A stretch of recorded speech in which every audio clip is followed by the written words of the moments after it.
There are many cases where we like to see what happens if we change the input parameters of a linear programming problem. Take this problem for example. What if the coefficient here is not 8, maybe it's something else? What if the 1000 number here is, say, 900? So this kind of analysis is called sensitivity analysis. In essence, it is a kind of so-called what-if analysis. What if this number is bigger? What if this number is smaller? This is called sensitivity analysis. Excel Solver has done a great job helping us to perform that kind of analysis. In this video, I'm going to focus on explaining how to read the sensitivity report.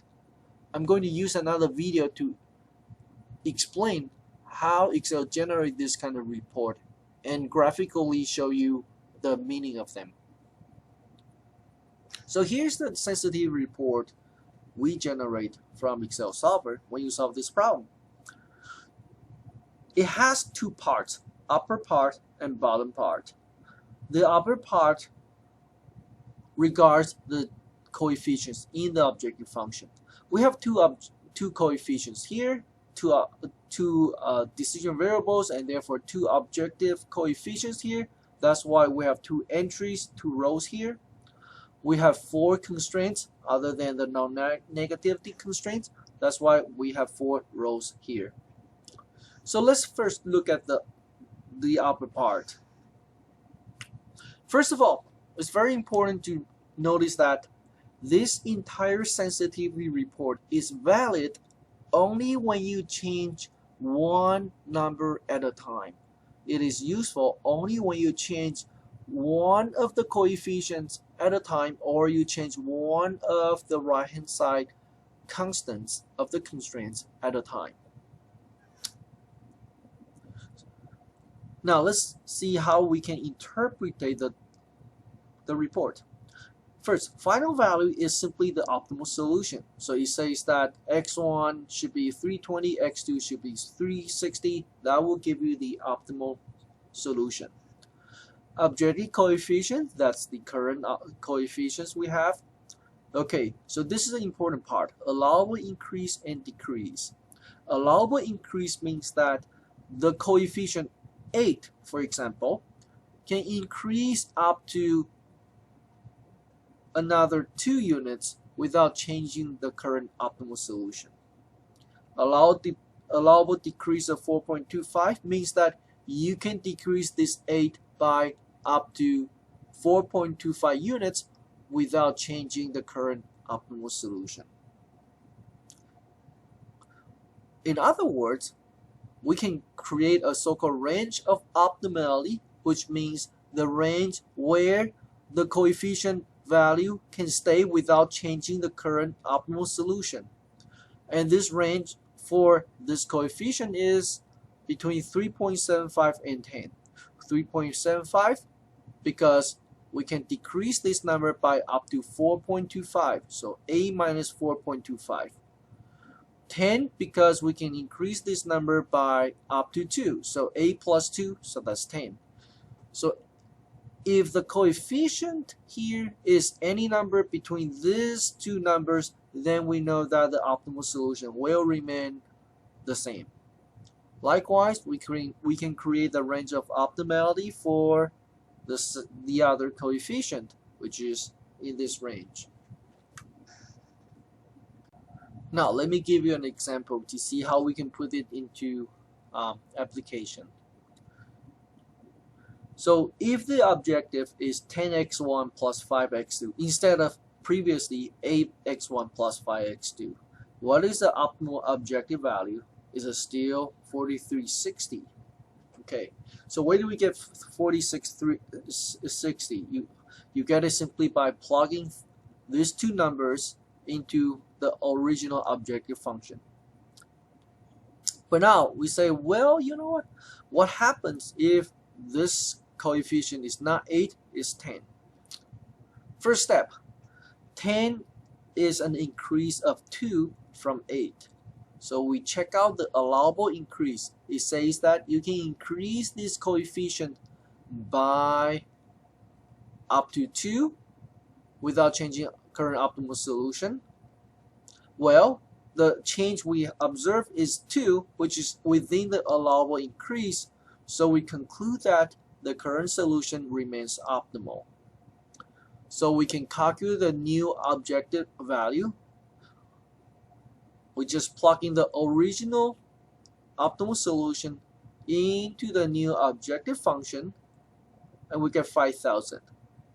So that means the new optimal objective value is a different number. It's not 4360 anymore. Give you another example. Let's say if the new objective function is ax1 plus 3x2, the same question. So what is the new objective value? Is it still 4360?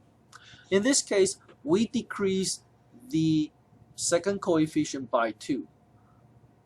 It's a decrease, so let's check out allowable decrease for that coefficient, which is 1, but now we're decreasing it by 2, which means that we are decreasing the coefficient more than what is allowed. In that case, it means that the current solution is not going to be optimal anymore. And therefore, the new objective value will not be 4360. And actually, we don't know anything about it. We need to resolve the problem to know what is the new optimal objective value. Now, let's look at the bottom part of this report. This part is about the constraints. There are 4 constraints besides the non-negative constraints, so that's why there are 4 rows over here. Each of the rows tells us how changes in the right-hand side of the constraints affect the optimal objective value, which is in this case the firm's optimal profit. Let's look at the first row just for example. Here, the final value is the value of 2x1 plus x2 with the optimal solution. In other words, this number comes from 2 times 320 plus 1 times 360. Next, shallow price. Shallow price is very important. Shallow price 3.4 over here. It means that if the right-hand side value of this constraint goes up by 1, then the optimal profit will increase by 3.4.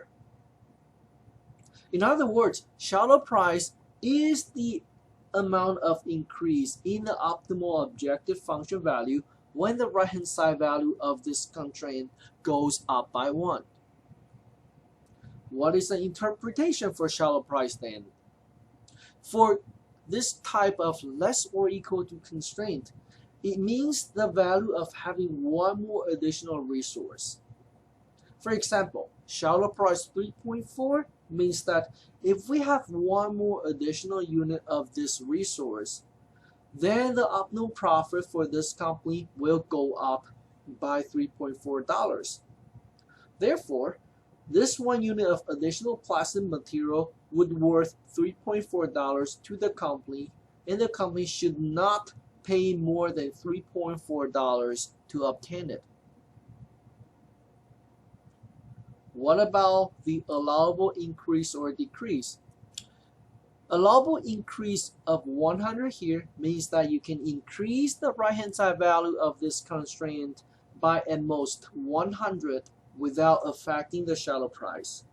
In this range, the change in the optimal profit is simply the shallow price times the amount increased in the right-hand side value.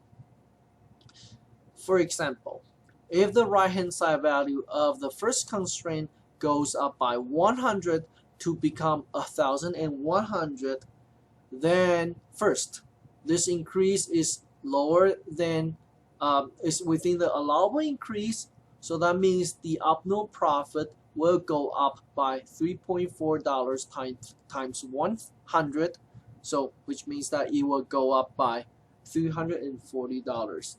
Similarly, if this right-hand side value goes down by, for example, 100, which is within the allowable decrease, then the profit will go down by $340.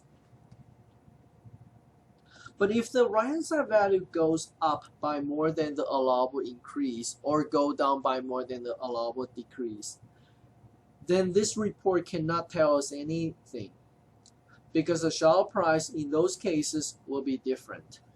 We need to resolve the problem to see the impact on the company's optimal profit. Let's look at an example. Let's say this company can purchase additional 100 pounds of the plastic special material at a cost of $400. Should it do it? What if the cost is $200? Should it do it? Well, now we have 1,000 pounds of plastic material. Now we can buy another 100 pounds at a cost of $400 or $200. Well, first of all, if we purchase another 100 pounds, that means that the total resource available will go up by 100 units, which is within the allowable increase. And therefore, that means that the shallow price is indeed 3.4. With that, we know that if we have that additional 100 pounds of resource, our objective, which is our profit, will go up by 3.4 times 100, which is $340. So if that 100 pounds of resource is at a cost of $400, then we will not do it because the cost is higher than the value it brings. But if the material comes at a cost of $200, then yes, we will do it because the value is higher than the cost. Now let's look at another example. The third constraint basically says that the total production of the products cannot exceed 700 units.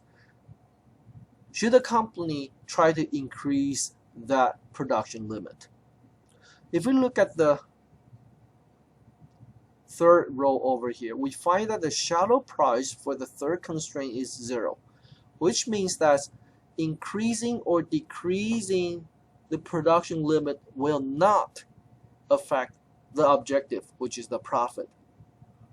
So no, we're not going to change that because increasing production limit will not improve our profit due to 0 shallow price.